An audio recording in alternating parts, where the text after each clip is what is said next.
Hello दोस्तों और स्वागत है आपका टोटल प्रेप यूपीएससी चैनल में, जिसमें राइट नाउ आप देख रहे हैं आज की सारी करंट अफेयर्स का रैपिड राउंड अप। जहां दोस्तों आज की सारी important current affairs news items जो कि यूपीएससी प्रीलिम्स 2020 में आने के लिहाज से इंपॉर्टेंट है, उन सबको कलेक्ट करके मैं आपके लिए लेके आया हूं। बहुत ही कम समय में, आने वाले कुछ ही मिनटों में हम आज की सारी करंट अफेयर्स से अप टू डेट हो जाएंगे और मैं आपको सारी न्यूज एक्सप्लेन करता चलूंगा, जिससे कि आपको एकदम बेसिक से समझने में कोई दिक्कत ना हो। तो आज ज्यादा टाइम वेस्ट न करते हुए चलिए चलते हैं। हम आज की जितनी भी शॉर्ट और इंपॉर्टेंट करंट अफेयर न्यूज थी उन सबको मैंने इस स्लाइड में आपके लिए कोलेट कर लिया है।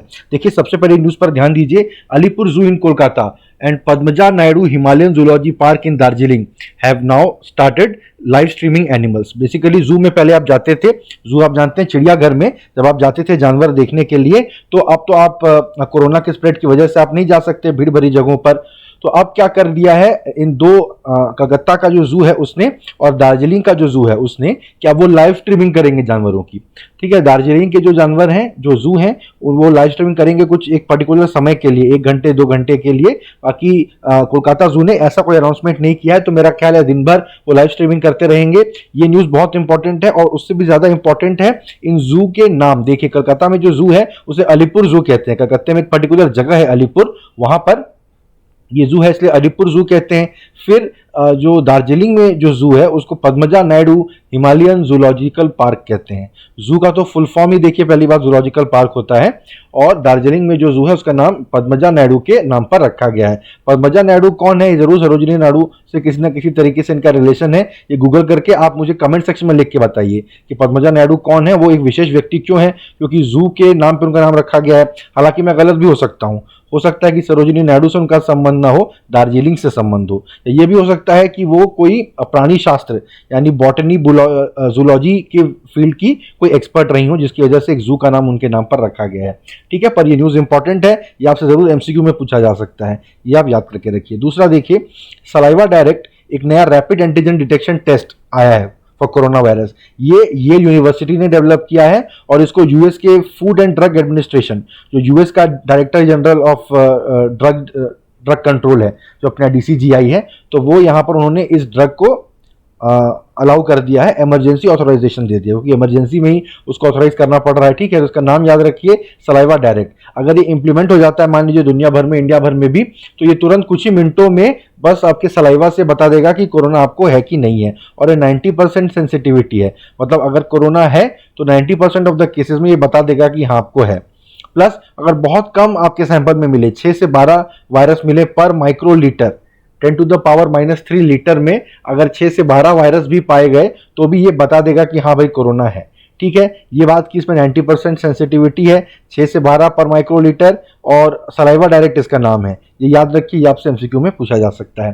टैक्स डिपार्टमेंट ने क्या बोला है, अब देखिए, नया ट्रांसपेरेंट टैक्सेशन प्लेटफॉर्म लॉन्च किया गया था, जिसकी कि मेरी वीडियो आप मेरे चैनल पर जाके देख सकते हैं। फिर आप मेरे चैनल के वीडियोस पे जाएंगे तो चौथा 5वां वीडियो ही आपको ट्रांसपेरेंट टैक्सेशन का मिलेगा। बहुत ही बढ़िया, मैंने 5 मिनट में पूरा कॉन्सेप्ट समझा दिया है, अब जाके उस वीडियो को चेकआउट कर सकते हैं। तो उसके तहत अब क्या हो रहा है कि टैक्स डिपार्टमेंट जो टैक्स पेई है उनसे पर्सनली इंटरेक्ट नहीं करेंगे, ताकि उनको धमका ना सके, डरा ना सके, इस टाइप की बात है। तो ये फेसलेस रहेगा टैक्स डिपार्टमेंट का, टैक्स पेयर्स के साथ जो इंटरेक्शन होगा, तो उसके लिए national e assessment centre use किया जाएगा। ठीक है, नेशनल ई असेसमेंट सेंटर आप याद करिए, ये उनका प्लेटफॉर्म है जिसके जरिए कि लोग टैक्स फाइल करेंगे और उधर उस साइड पे टैक्स डिपार्टमेंट के लोग इसको इवैल्यूएट करेंगे। ठीक है, तो उसके लिए नेशनल ई असेसमेंट सेंटर जो है ये यूज किया जाएगा, ये आप याद रखिए, ये आपसे पूछा जा सकता है। चेतन चौहान जो एक्स क्रिकेटर थे और यूपी कैबिनेट में फिलहाल मिनिस्टर थे, उनका देहांत हो गया है कोविड-19 से। ये बात कि वो अभी यूपी कैबिनेट में मिनिस्टर थे, ये बात अधिकतर लोगों को नहीं पता होगी, ये आपसे किसी एमसीक्यू में घुमा फिरा के पूछी जा सकती है। आइए अब हम आर्टिकल्स पे चलते हैं। पहला आर्टिकल है, NCC is set for big expansion in border areas. ठीक है, बॉर्डर एरियाज में, हमारे देश के बॉर्डर एरियाज में नेशनल कैडेट कोर एनसीसी जो है उसको बहुत बड़े तरीके से एक्सपेंड करने की योजना चल रही है। डिफेंस मिनिस्टर राजनाथ सिंह ने प्रोग्राम को अप्रूव कर दिया है। एनसीसी का जो प्रपोजल था कि वो बॉर्डर एरिया में मेजर एक्सपेंड करेंगे, बॉर्डर और कोस्टल एरिया में। ठीक है, 1 लाख कैडेट 173 बॉर्डर और कोस्टल डिस्ट्रिक्ट से इंडक्ट किए जाएंगे एनसीसी में। हमारे देश में कोई 620 के आसपास डिस्ट्रिक्ट हैं, उसमें से 173 जो बॉर्डर डिस्ट्रिक्ट, देखिए लगभग 1/4 25% बॉर्डर डिस्ट्रिक्ट में एनसीसी की तादाद में वृद्धि की जाएगी। इसमें से 1/3 कैडेट जो होंगी वो गर्ल कैडेट होंगी, ठीक है। फिर इससे more than 1000 schools and colleges have been identified in border and coastal districts, जहां पर कि एनसीसी को इंट्रोड्यूस किया जाएगा, मिनिस्ट्री ने बोला है, ठीक है। As part of the expansion plan 83 NCC unit upgrade किए जाएंगे, आर्मी में 53, नेवी में 20, इंडियन एयरफोर्स में 10, to impart NCC training to the cadets in the border and coastal areas, ठीक है। तो क्या बेसिकली हो रहा है कि बॉर्डर और कोस्टल एरियाज में एनसीसी कैडेट्स की संख्या बढ़ाई जा रही है। देखिए एनसीसी कैडेट्स जो हैं, एक तो युवाओं में मिलिट्री कॉन्शियसनेस बनाने के लिए, समाज सेवा की भावना बनाने के लिए, डिसिप्लिन बनाने के लिए महत्वपूर्ण है। साथ ही साथ युद्ध के समय में देखिए जब बहुत ज़्यादा कठिन परिस्थिति आ जाती है तो कुछ कामों में एनसीसी कैडेट्स का भी इस्तेमाल किया जाता है, ठीक है। जब 1965 की जंग हुई थी, भारत पाकिस्तान की जंग हुई थी, तब दिल्ली की ट्रैफिक पुलिस भी लड़ने के लिए फ्रंट पे गई थी, लेकिन तब एनसीसी ने दिल्ली का ट्रैफिक मैनेज किया था। ये कहानी मैंने पुराने लोगों के मुंह से सुनी हुई है। तो इसी तरह देखिए सिर्फ बॉर्डर और कोस्टल एरियाज में ही एनसीसी कैडेट्स की संख्या क्यों बढ़ाई जा रही है? जाहिर बात है कि उनसे किसी न किसी सरकार इस तरह का सिचुएशन फोर्सी कर रही है, कल को युद्ध हो जाए, कुछ हो जाए, हमारे हर एक बॉर्डर पे टेंशन चालू है अभी, तो हम एनसीसी कैडेट्स की भी सहायता ले सकते हैं, ठीक है। तो एनसीसी कैडेट्स का जो एक्सपेंशन वाली बात थी, नरेंद्र मोदी पीएम जो हमारे हैं, उन्होंने इंडिपेंडेंस डे एड्रेस में भी अनाउंस की थी। आर्मी ट्रेनिंग और एडमिनिस्ट्रेटिव सपोर्ट देगा उन एनसीसी यूनिट को जो कि बॉर्डर एरियाज में है। जो कोस्टल एरियाज में एनसीसी यूनिट होंगे उनको नेवी सपोर्ट और ट्रेनिंग देगा, और जो एयरफोर्स स्टेशन के पास में है उन्हें इंडियन एयरफोर्स सपोर्ट और ट्रेनिंग देगी, ठीक है। ये एक्सपेंशन प्लान जो है वो स्टेट्स के साथ पार्टनरशिप में इंप्लीमेंट किया जाएगा। चलिए अगली न्यूज़ पे चलते हैं। देखिए लीकिंग बल्क कैरियर शिप इन Mauritius splits into two. Mauritius के समुद्र में आप फोटो को देखिए, एक जहाज है जिससे कि ऑयल लीक हो गया है बहुत ज़्यादा। मॉरिशस ने इसके लिए आपातकाल घोषित कर दिया है वहाँ पर, ठीक है। वहाँ के जनजीवन पर, इकोलॉजी पर बहुत फर्क पड़ रहा है इससे, और वहाँ के लोग मत्स्य पालन वगैरह बहुत करते हैं, तो देखिए मछलियों के जीवन पर भी फर्क पड़ेगा। ये जहाज टूट गया है। जहाज बेसिकली जब चल रहा था समुद्र में, लो टाइड वगैरह की वजह से चट्टानों से टकरा गया, और जब टकरा गया तो बीच में दरार पड़ गई तो उसमें से ऑयल लीक हो गया, प्लस वो जो दरार थी समुद्र की लहरों में ये दाएं बाएं होता रहा जहाज, तो देखिए पूरा टूट ही गया फाइनली, है ना। सबसे पहले इस आर्टिकल में देखिए ये कहाँ से फाइल की गई है, ये न्यूज़ पोर्ट लुइस से फाइल की गई है। पोर्ट लुइस क्या है? पोर्ट लुइस मॉरिशस की राजधानी है। Mauritian said a police official in the capital Port Louis. Cursor को देखिए, पोर्ट लुइस मॉरिशस की राजधानी है। ये आपसे पूछ ले सकता है डायरेक्ट, ये आपको याद रखना है। मालदीव्स की राजधानी माले है, इसके बारे में हमारे पिछले वीडियो में हमने बात की थी, ये भी आप याद रखिए, ठीक है। इस शिप से देखिए 1000 टन से ज्यादा ऑयल लीक हो गया है, ठीक है, off the coast of Mauritius, and it has split into two. इसका नाम था एमवी वाकाशियो, ये नाम आप याद रखिए। पहली बात, एमवी वाकाशियो इस जहाज का नाम था। सीधा आपसे पूछ लेगा क्या नाम था। दूसरी बात, नाम से लग रहा है कि ये जापानी जहाज था, नहीं, नाम से ऐसा नहीं लग रहा है, ठीक है। अब देखिए वो तो शायद आर्टिकल में पता चले, नहीं तो आप सर्च कर लीजिएगा, देखिए कि कौन से देश का जहाज था। वैसे ये नहीं पूछेगा कि कौन से देश का जहाज था, पर किसी भी परिस्थिति के लिए हमें तैयार रहना है, तो हम याद रखेंगे, ठीक है। तो इससे 7 हफ्ते भर के अंदर में जो है ये टकराने के हफ्ते भर के अंदर इससे ऑयल निकलना चालू हो गया। मॉरिशस के साउथ ईस्ट कोस्ट में ये जाके टकरा गया था, ठीक है। It has threatened a protected marine park boasting mangrove forest and endangered species. देखिए एक ऐसा प्रोटेक्टेड एरिया भी मॉरिशस के तट के पास में है जिसमें कि यहाँ ऑयल लीक की वजह से असर पड़ रहा है। यहाँ की मैंग्रोव फॉरेस्ट है और इंडेंजर्ड स्पीशीज है। मॉरिशस ने एक इमरजेंसी, इन्वायरमेंटल इमरजेंसी डिक्लेयर कर दी है, और सैल्वेज क्रू जो है वहाँ पर बहुत जल्दी बाकी 3000 टन ऑयल जो है उससे निकाल रहे हैं कि ये भी ना लीक हो जाए समुद्र में। 15 अगस्त को कन्फर्म किया गया था कि ये व्हीकल 2 हिस्से में टूट गया है, ठीक है। ये स्प्लिट जो था वो कार्गो होल्ड में क्रैक की वजह से हुआ। फिर ऑफिसर्स जो वो प्रिपेयर कर रहे हैं इस चीज़ के लिए, उनको पहले संदेशा था कि ऐसा हो सकता है, ठीक है, क्योंकि वो 2 पीस पार्शियली अटैच्ड ही थे काफ़ी दिनों से, ये तो होना ही था वाली बात है। बाकी जो 3000 टन है वो निकाल लिया गया है, ठीक है, लेकिन अभी भी 90 टन बोर्ड पे है। Much of it residue from the leakage, an amount of unrecovered oil is believe to have leaked out of the vessel, ठीक है। तो 90 टन बचा हुआ था, देखिए 3000 टन तो निकाल लिया, और 90 टन बचा था, थोड़ा बच जाता है, वो निकल गया वेसल से टूटने की वजह से, ठीक है। अब जो शिप टूट गया है तो सैल्वेज टीम जो है जो फ्रंट का 2/3 जो सबसे बड़ा हिस्सा है, देखिए जो आप ये देख रहे हैं, उसको समुद्र में खींच लेगा, ठीक है, दूर ले जाएगा ताकि मॉरिशियन कोस्ट लाइन पे और ज़्यादा डैमेज ना हो। ऐसा पुलिस ऑफिशियल जो कैपिटल पोर्ट लुइस में थे उन्होंने बताया है। तो इसका कैपिटल आप याद रखिए कि मॉरिशस का पोर्ट लुई है। सबसे पहले तो ये घटना मॉरिशस में हुई है, ये आपसे पूछा जाएगा। मॉरिशस की राजधानी से बहाने आपसे पूछ ली जाएगी पोर्ट लुइस कौन से जहाज से में हुआ है, तो जहाज का नाम है एमवी वाकाशियो। ठीक है, ये आपको याद रखना है। इसकी वजह से मॉरिशस ने एनवायरमेंटल इमरजेंसी डिक्लेयर की है, ये आपको याद रखना है। जो प्रोटेक्टेड मरीन पार्क है जहाँ पर कि मैंग्रोव फॉरेस्ट और इंडेंजर्ड स्पीशीज है, उसका नाम क्या है और उसमें कौन कौन सी ऐसी कोई अगर बहुत विशेष स्पीशीज है वहाँ पर तो जो दुनिया में सिर्फ वहीं पाई जाती है, तो ये आपको याद रखना है। ठीक है, चलिए फिर आज की सब बहुत बड़ी जो न्यूज़ है उसके बारे में हम चलते हैं। देखिए, बेलारूस देश है, रशिया कह रहा है कि वहाँ पर वो मिलिट्री भेजने को तैयार है। बेलारूस में राष्ट्रपति पद के चुनाव हुए। लुकाशेंको जो 2 दशक से वहाँ के तानाशाह हैं, वो कह रहे हैं कि उन्हें 80% वोट मिल गए हैं। ठीक है, और जो विरोधी दल हैं वो कह रहे हैं कि इन्होंने चुनाव में धांधली की है, हेराफेरी की है, उन्हें 80% वोट नहीं मिले हैं, फिर से चुनाव कराया जाए। तो जो राष्ट्रपति हैं वो फिर से चुनाव क्यों भला कराएंगे, तो वो कह रहे हैं कि हम चुनाव नहीं कराएंगे। तो इसको लेके देश में मासिव प्रोटेस्ट चल रहे हैं, 2-2 लाख लोगों के प्रोटेस्ट रैलियां हो रही हैं, जिसमें कि लुकाशेंको का कहना है कि दूसरे देश इस चीज़ को बढ़ावा दे रहे हैं, वो हमारे यहाँ राजनीति कर रहे हैं, हमारे देश को तोड़ना चाहते हैं, इस तरह की बातें कर रहे हैं, जो कि संभव है, ये भी दुनिया में होता है। उस पर बात करें उसके पहले आप देख लीजिए बेलारूस है कहाँ। ये वर्ल्ड मैप है आपकी स्क्रीन पर, ये यूरोप है। ठीक है, ये जहाँ हमारे चैनल का लोगो है वो रशिया है, यहाँ पर साइड में आप देखेंगे तो वेस्टर्न यूरोप के एकदम साइड में बेलारूस है। ये लैंड लॉक्ड कंट्री है,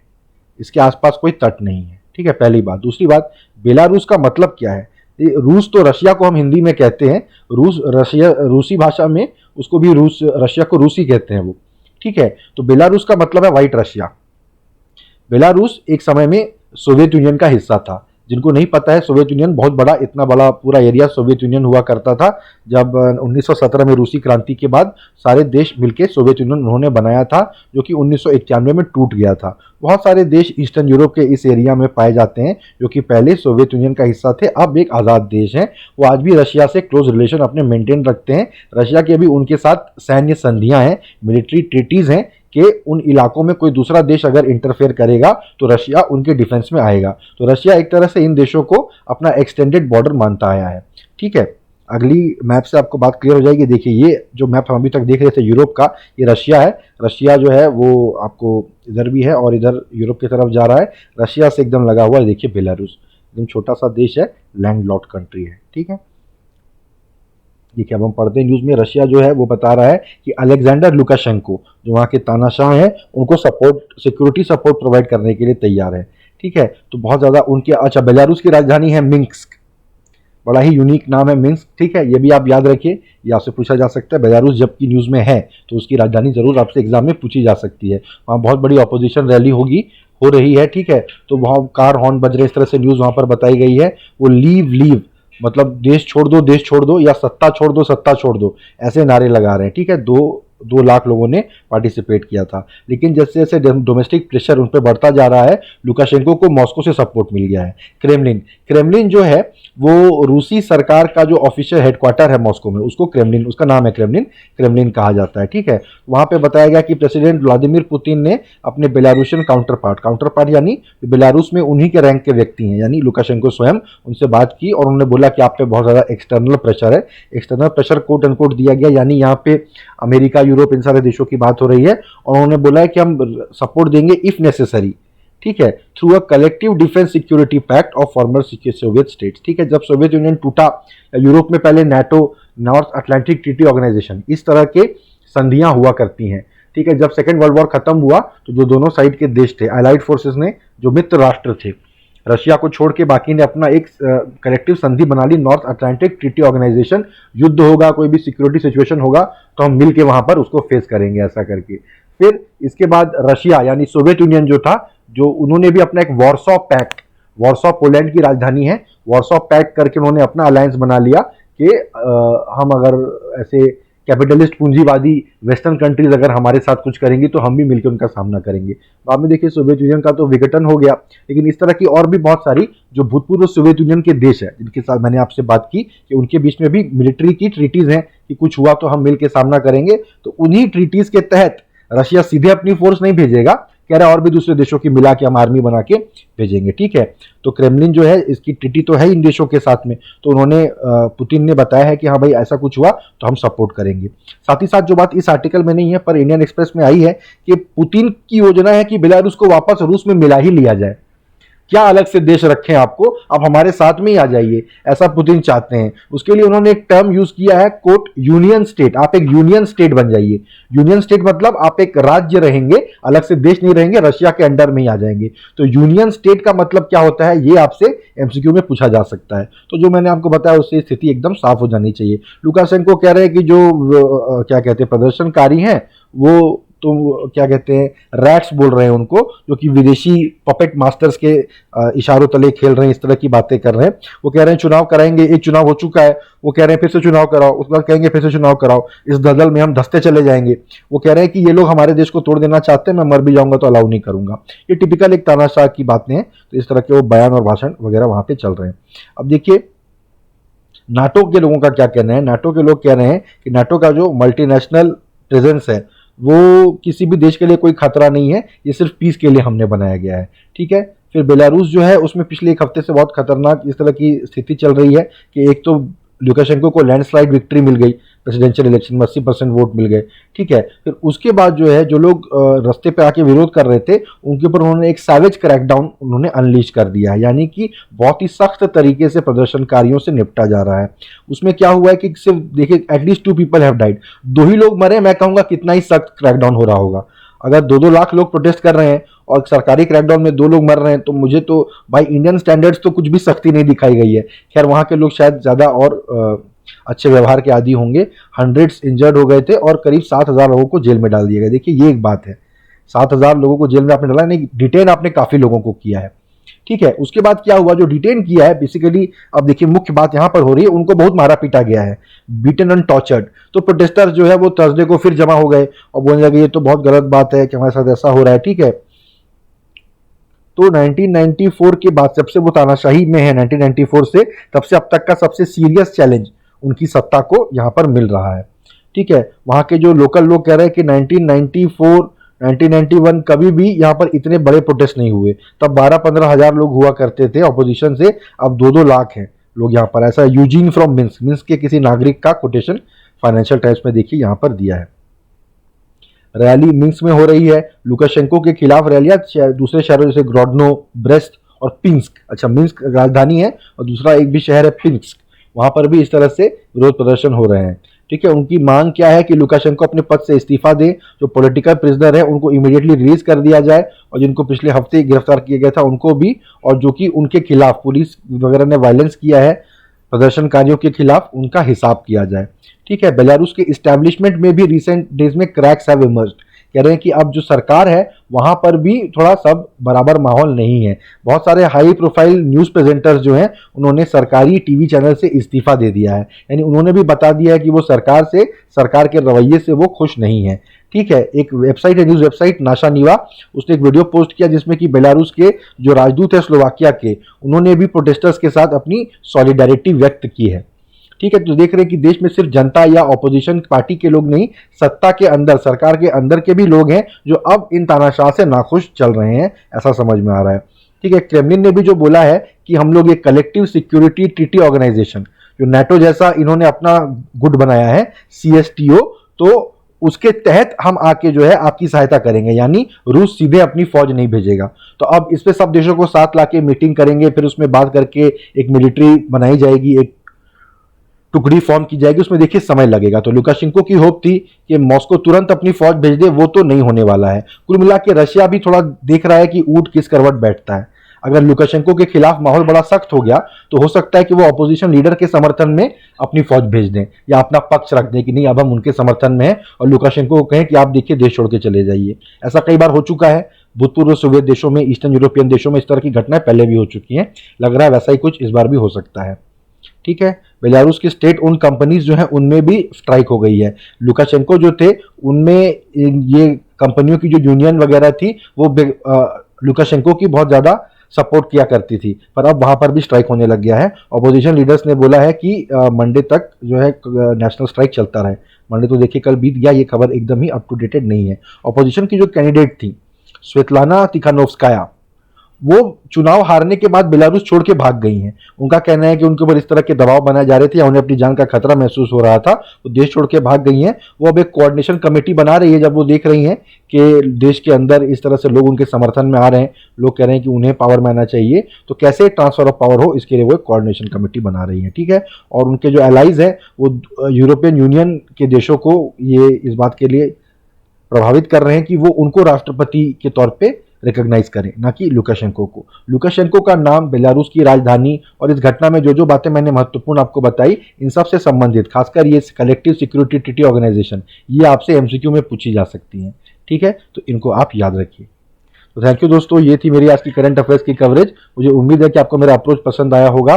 तो प्लीज़ मेरे चैनल को सब्सक्राइब करिए, मेरी वीडियोस को लाइक करिए, अपने दोस्तों के साथ शेयर करिए और कमेंट सेक्शन में मुझे लिख के बताइए कि इस तरह की और कौन कौन सी वीडियोस, किस सब्जेक्ट की, किस टॉपिक की वीडियोस आप मेरे चैनल पर देखना पसंद करेंगे। ठीक है, तो थैंक यू गाइज, मिलते हैं मेरी अगली वीडियो पर।